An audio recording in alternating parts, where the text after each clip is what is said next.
आयत के बारे में आज हम लोग जो है डिस्कस करने वाले हैं। सबसे पहली बात कि जब आयत आपसे पूछता है तो 3 तरह का सवाल बनेगा इसमें।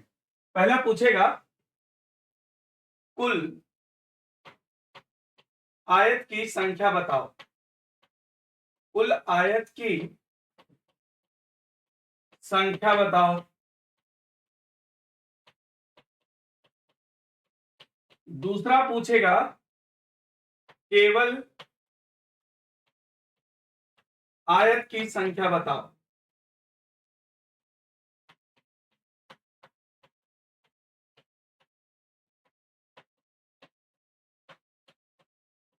और तीसरा टाइप का जो सवाल पूछेगा वो पूछेगा कुल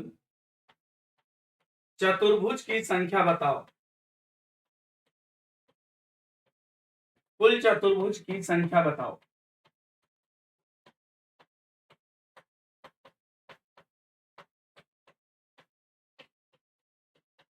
तो आज हम डिस्कस आपको करते हैं 3 टाइप्स के क्वेश्चन, 3 तरह के सवाल हैं। कुल आयतों की संख्या, केवल आयतों की संख्या और कुल चतुर्भुजों की संख्या। तो देखो इन दोनों सवालों में कोई अंतर नहीं है। अगर आपसे कुल आयत पूछता है तो कुल चतुर्भुज निकाल दो, सेम बात है। और केवल आयत पूछेगा तो आपको क्या करना पड़ेगा कि कुल चतुर्भुजों की संख्या में से कुल वर्गों की संख्या को जब आप सब्ट्रैक्ट कर दोगे तो केवल आयतों की संख्या आ जाएगी, है ना। तो इसको मैं शुरू करने से पहले आपको कुछ बताना चाहता हूं। पहले आप यहां पर देखो, ये क्या है? वर्ग। जिसमें चारों भुजाएं बराबर हैं वो क्या है? वर्ग है। और जिसमें चारों भुजाएं बराबर नहीं है वो क्या है? आयत। ठीक है। अगर आपसे वर्गों की संख्या पूछता है तो आप ओनली वर्ग फाइंड आउट करते हो, लेकिन जब आयत की संख्या पूछता है तो उसमें वर्ग और आयत दोनों फाइंड आउट किया जाता है, जब तक कि ये ना बोला जाए कि केवल आयत की संख्या बताओ। अगर ओनली रेक्टेंगल पूछेगा तो ओनली रेक्टेंगल बताएंगे, लेकिन कहेगा टोटल नंबर ऑफ रेक्टेंगल यानी कुल आयतों की संख्या बताओ, तो याद रखो कि इसमें वर्ग और आयत दोनों तुम्हें काउंट करके बताना पड़ेगा। ठीक है। इसका रीजन क्या है? ये क्या है? वर्ग है और ये क्या है? आयत। ठीक। आयत में आमने सामने की भुजा बराबर होती है, तो वर्ग में भी आमने सामने की भुजा क्या है? बराबर है। यानी सभी वर्ग क्या होते हैं? एक आयत होते हैं। ठीक। वर्ग में चारों भुजाएं बराबर है और आयत में चारों भुजाएं बराबर नहीं है, इसलिए सभी आयत वर्ग नहीं होते हैं। ठीक। यानी सभी वर्ग क्या है? एक आयत है। यानी स्क्वायर रेक्टेंगल में इंप्लीसिट है। ठीक है। तो अगर कभी भी आपसे टोटल नंबर ऑफ रेक्टेंगल पूछा जाए तो आप जो है स्क्वायर भी काउंट करोगे, रेक्टेंगल भी काउंट करोगे, फिर दोनों को टोटल करके बताओगे। लेकिन इतना करने का समय हमारे पास एग्जाम में होता नहीं है, इसको हम लोग जल्दी कैसे करेंगे? मैटर ये है। ठीक है। तो आइए मैं आपको कुछ ट्रिक्स बताता हूं कि जल्दी आप रेक्टेंगल फाइंड आउट कैसे करोगे। जैसे मान लो कि कोई आपके सामने एक पट्टी दी जाती है इस तरह से, और इसमें आपसे पूछा जाता है कि कुल कितने आयत हैं। एक पट्टी आपके सामने दी गई है और इसमें पूछा गया कि total number of rectangle find out करो, है ना। कुल आयतों की संख्या बताओ। तो आप क्या करोगे? इसमें ऐसे सीधा नंबर डाल देना है, ऐसे 1 2 3 4। ठीक।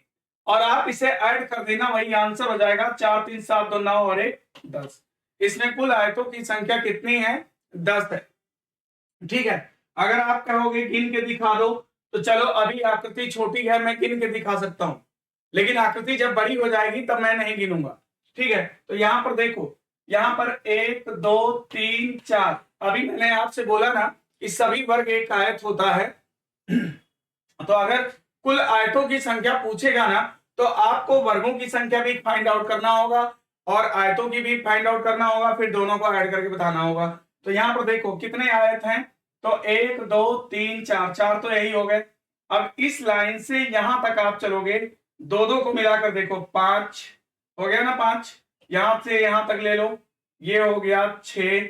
अब यहां से यहां तक ले लो, ये हो गया 7, है ना। 7 हो गया ना। अब 3 3 को मिला के देखो, ये हो गया तुम्हारा 8 यहां तक। अब ये देखो, यहां से यहां तक 3 को मिला लो, यहां से यहां तक ये हो जाएगा 9। और पूरा चारों को मिला के एक देख लो, ये हो गया 10। यानी कुल आयतों की संख्या इसमें कितनी है? 10 है। अगर मान लीजिए कि इस तरह से अगर आपको और भी बड़ी फिगर हम दे देते हैं, जैसे ये फिगर दे दिया, ठीक,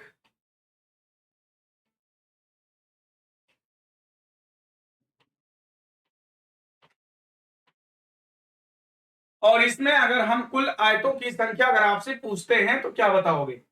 आपको क्या करना है, इसका नंबर डाल देना है इधर से पहले, 1 2 3 4 5, है ना?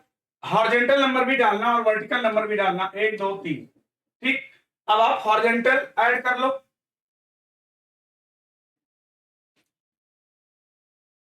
टोटल ऐड कर लो, कितना हो रहा है? 5 4 9 3 12 2 14 1 15।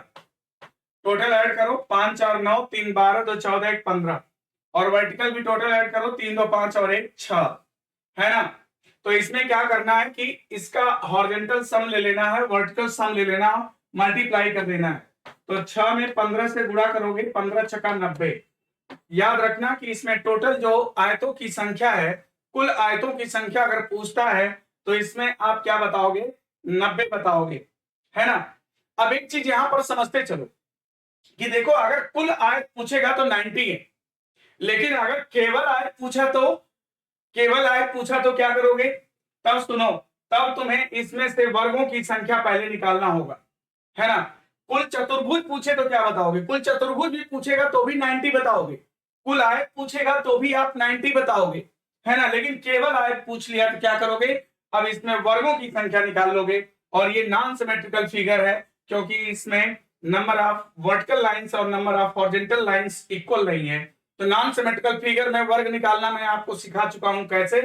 इसका हाईएस्ट पॉइंट ले लो, इसका हाईएस्ट पॉइंट ले लो, और इसका हाईएस्ट ले लो डिजिट, है ना? अब 5 गुणे कितना हो गया? 3, तो 5 3 15 हो गया, और इसमें से एक एक कम करते जाना है, और ये तब तक करना है जब तक कि किसी भी साइड में 1 ना आ जाए। तो यहां पर एक कम करेंगे 4 हो जाएगा, यहाँ पे 2 हो जाएगा, 4 दूना 8 हो गया। यहाँ पर एक कम करेंगे 3, और यहाँ पर एक कम करेंगे 1, 3 एकम 3 हो गया, ठीक। तो यहाँ पर अब क्या करेंगे? सबको जोड़ लेंगे, तो 8 3 11, 1 1 2 26, है ना? तो कितना हो जाएगा? 15 और 8 कितना हो जाएगा? 23, 23 और 3 कितना? 26। यानी इसमें 26 वर्ग हैं टोटल। इसमें अगर वर्गों की संख्या अगर हमें पूछी जाए कि कितने वर्ग हैं, तो याद रखो कि इसमें कुल वर्गों की संख्या कितनी है? 26 है ना? 26 है। तो 26 अब क्या करेंगे? 90 में से माइनस कर देंगे। देखो, वर्ग आयत मिला के टोटल कितने हैं? 90 हैं, और केवल इसमें वर्ग कितने हैं? 26 हैं। तो 26 अब हम लोग क्या करेंगे? इसमें से घटा देंगे, तो कितना आ जाएगा? 4 आ गया, और 8 में से 2 गया 6, 64। यानी अगर आपसे ये पूछता है कि केवल आयतों की संख्या बताओ, तो आप कहोगे कि इसमें 64 आयत हैं, है ना? कुल आयतों की संख्या 64 है ना? सॉरी, केवल आयतों की संख्या 64 है। अगर पूछा जाए कि कुल आयतों की संख्या कितनी है, तब आप कहोगे कि 90 है। पूछा जाए केवल आयतों की संख्या कितनी है, तो कहोगे 64 है। पूछा जाए कुल चतुर्भुजों की संख्या कितनी है, तो कहोगे कि 90 है। ओके, अब आओ हम आपको दूसरा क्वेश्चन देते हैं। ये क्वेश्चन देखो,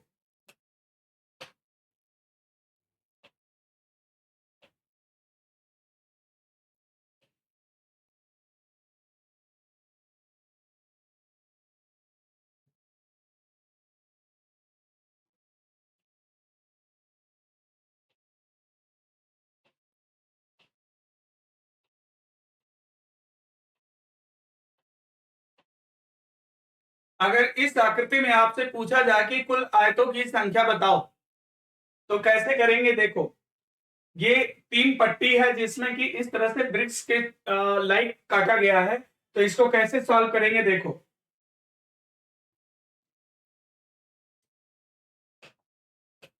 सबसे पहले मैं इस पट्टी की बात करता हूं, मैं इसको ले लेता हूं, ठीक। 1 2 3 4, इसका नंबर डाला, और इसमें कुल आयतों की संख्या कितनी है? जोड़ लो, 4 3 7 2 9 1 10। इसमें कितने हैं? टोटल 10 हैं। अब दूसरी वाली को भी ले लेते हैं। दूसरे वाले में देखो कितने हैं, ये हरे रंग से मैंने ले लिया इसको। इसमें देखो कितने हैं? 1 2 3 ऐसे नंबर डाल दो, 3 2 5 1 6। इसमें कुल कितने आयतों की संख्या है? 6 है। अब इसके बाद मैं तीसरे वाले को लेता हूं, ब्लू से ले लिया इसको, और इसमें भी निकाल लेते हैं टोटल कितने हैं। 1 2 3 4, तो 4 3 7 2 9 1 10, टोटल कितने हैं? 10, है ना। तो इस तरह से मैंने सिंगल सिंगल पट्टी का निकाल लिया कि कितने कितने हैं। अब मैं क्या करूंगा कि इन पट्टी को ऐड करूंगा, है ना। लाल पट्टी और हरे पट्टी को अगर तुम ऐड कर दोगे तो एक आयत तो ये बन जाएगा बड़ा वाला, और हरे और नीले को ऐड करने से भी एक बनेगा। तो दो दो पट्टी ऐड किया तो 2 बन गया, और तीनों पट्टी ऐड करेंगे तो एक और बन जाएगा, यानी कि 3 इसमें आपको एक्स्ट्रा ऐड करना पड़ेगा। तो टोटल जोड़ लो कितना हुआ, 10 10 20 6 26, 26 और 3 कितना, 29। यानी कि इसमें टोटल नंबर ऑफ जो रेक्टेंगल है, कुल आयतों की जो संख्या है इसमें कितनी है? 29 है। ठीक है ना भाई, समझ में आ रहा है ना।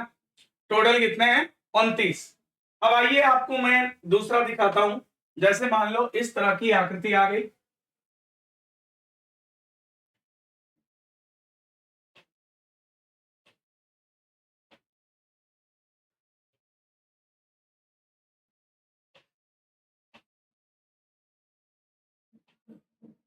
अगर इस फिगर में पूछा जाए कि कुल कितने आयत हैं, आज मैं सिर्फ आयत की बात कर रहा हूं, है ना। यहां पर पूछा जाए कुल कितने आयत हैं, या देखो तुमसे ये पूछे कुल कितने चतुर्भुज हैं, तो मीन्स दोनों का आंसर सेम होगा।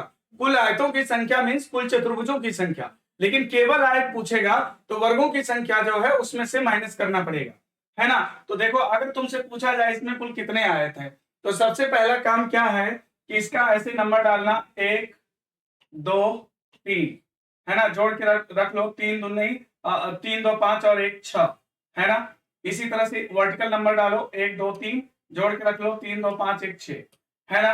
अब 6 का गुणा 6 में कर दो, 6 का गुणा 6 में कर दो 36। याद रखो कि इसमें कुल चतुर्भुजों की संख्या 36 है, मतलब कुल आयतों की संख्या 36 है।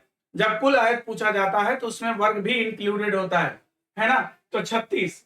अब इसमें से अगर हम वर्गों की संख्या गिन करके माइनस कर दें तो कुल केवल आयतों की संख्या फाइंड आउट हो जाएगा, है ना। कुल आयतों की संख्या कितनी है? 36 है। कुल आयतों की संख्या कितनी है? 36।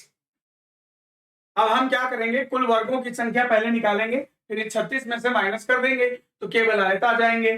तो वर्ग निकालने के लिए मैंने आपको ऑलरेडी ट्रिक्स बता रखा है। क्या? वन साइडेड आपको क्या करना है, इसकी नंबरिंग कर देना है। जैसे 1 2 3 और इसका स्क्वायर करके जोड़ देना है। 1 का वर्ग 2 का वर्ग 4, 3 का वर्ग 9, तो 9 4 13 और 1 14। इसमें कुल वर्गों की संख्या 14 है, 14 है। अब हम क्या करेंगे, 36 में से 14 को माइनस कर देंगे तो यहाँ पे 22 आ जाएगा। यानी अगर इसमें आपसे ये पूछा जाए कि केवल आयतों की संख्या बताओ तो आप कहोगे कि इसमें आयतों की संख्या 22 है। अगर पूछा जाए कुल चतुर्भुजों की संख्या बताओ तो तुम कहोगे कि 36 है। पूछा जाए कुल आयतों की संख्या बताओ तो कहोगे कि 36 है ना। Easy trick. और इसी क्वेश्चन को हम आपको चाहे तो इसको हम कॉम्बिनेशन के फार्मूले से भी बता सकते हैं। वैसे ये इजीएस्ट मेथड है, लेकिन मैं आपको इसी क्वेश्चन को कॉम्बिनेशन के फार्मूले से भी निकाल के दिखाता हूं। देखो अगर आपको कॉम्बिनेशन के फार्मूले से देखना है तो ये आप देख सकते हैं। ये देखो,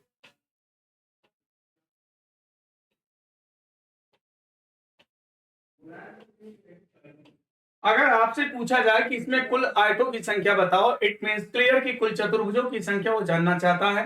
तो कुल चतुर्भुज जानना चाहता है तो ये बताओ, कोई भी वर्ग हो चाहे आयत हो, यानी चतुर्भुज यानी क्वाड्रिलेटरल, क्वाड्रिलेटरल जिसमें 4 साइड्स होते हैं। तो ये बताओ, कोई भी क्वाड्रिलेटरल बनाने के लिए हमें 2 वर्टिकल लाइंस की रिक्वायरमेंट होती है और 2 हॉरिजॉन्टल लाइन की रिक्वायरमेंट होती है। हमें 2 वर्टिकल की रिक्वायरमेंट होती है, 2 हॉरिजॉन्टल की रिक्वायरमेंट होती है ना भाई। तो सुनो, कॉम्बिनेशन का फॉर्मूला होता है एनसीआर बराबर factorial n upon factorial n minus r into factorial r. ये फार्मूला होता है कॉम्बिनेशन का। ये फार्मूला होता है जहां पर आर क्या है, रिक्वायरमेंट है, और एन क्या है, total number of element involve in combination, है ना। तो इस फार्मूले से हम लोग लगा सकते हैं। तो हम जानते हैं कि किसी भी चतुर्भुज के निर्माण में 2 वर्टिकल लाइंस और 2 हॉरिजॉन्टल लाइन की रिक्वायरमेंट होती है। ठीक है, तो देखो अब हम यहाँ पे लिखेंगे सी और आर का मतलब रिक्वायरमेंट। तो ये बताओ कोई भी चतुर्भुज बनाना है तो कितने वर्टिकल लाइंस की रिक्वायरमेंट होती है? दो की जरूरत होती है, यहाँ लिखो 2। और टोटल जो भी आकृति आपको दी गई है उसमें टोटल वर्टिकल लाइंस कितने इन्वॉल्व हैं इस आकृति को बनाने में? टोटल जो वर्टिकल लाइन इन्वॉल्व है वो कितनी है? 4। तो 4C2 लिख लो। अब इसी तरह से वर्टिकल का काम हो गया, अब हॉरिजॉन्टल का काम करेंगे। यहाँ रिक्वायरमेंट है, यहाँ total number of line involve in combination है। तो बताओ किसी भी चतुर्भुज को बनाने के लिए कितनी हॉरिजॉन्टल लाइन की जरूरत होती है? 2। ये जरूरत हमेशा फिक्स होता है। बाकी जो डिजाइन दिया गया उसमें जितनी वर्टिकल हॉरिजॉन्टल्स हैं उनको गिन के लिखा जाता है। तो कितने की जरूरत होती है? 2 की। और कितनी हॉरिजॉन्टल लाइंस इन्वॉल्व हैं इसमें? ये देख लीजिए, इसमें कितने इन्वॉल्व हैं? 4। तो यहाँ पे 4C2। अब इसी को फार्मूले में मान रख दो, n की जगह 4 रखना, r की जगह 2 रखना है। तो फैक्टोरियल 4 अपान फैक्टोरियल 2 4 माइनस 2, n की जगह 4 रखेंगे, 4 माइनस 2 इंटू फैक्टोरियल 2 मान रख दिया। अब इसी तरह से ये भी आ जाएगा, फैक्टोरियल 4 अपान factorial 4 minus 2 into factorial 2। Factorial 4 का मान 24 होता है और नीचे 2 दूना 4 हो जाएगा, इसका मान 24 होता है, नीचे 4 हो जाएगा, 4 छका 24, ये 6 गुणे 6 आ गया, यानी 36 आ गया।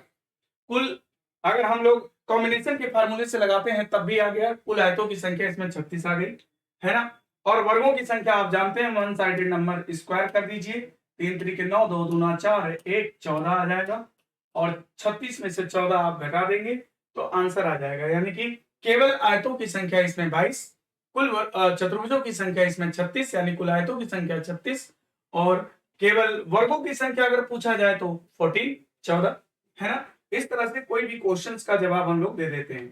ठीक है, कभी भी कोई भी क्वेश्चन अगर आपसे पूछे तो आप तुरंत बता सकते हैं, इसमें कोई प्रॉब्लम्स नहीं है। अगर कुल चतुर्भुज पूछे तब भी आप ऐसे ही लगाएंगे। जैसे कि मान लो इस तरह की कोई आकृति तुमको दे दिया,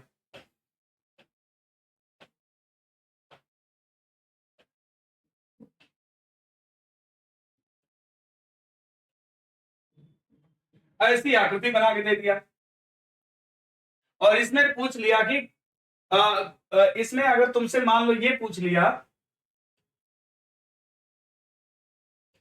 कुल कितने समानांतर चतुर्भुज हैं, कुल कितने समानांतर चतुर्भुज हैं, कुल समानांतर चतुर्भुजों की संख्या बताओ। पैरेललोग्राम की संख्या अगर पूछ लिया तो कैसे लगाओगे? इसको क्या करो ना, थोड़ा सा इधर से पुश कर दो, है ना, थोड़ा टेढ़ा दिख रहा है, थोड़ा इधर पुश कर दो तो ये सीधा दिखने लगेगा। अगर पुश कर देगा ना तो जानता है फिर ये इस तरह से दिखने लगेगा, है ना। ये सेम फिगर आपको कैसी दिखने लगेगी? इस तरह से दिखने लगेगी और इस तरह से दिखने लगेगी। अब इसको क्या करना है, हमें हमसे क्या पूछा है? चतुर्भुज पूछ रहा है। 1 2 3 4, 4 3 7 2 9 1 10, और 1 2 3, 3 2 5 1 6, और 10 छका कितना हो जाएगा? 10 छका 7।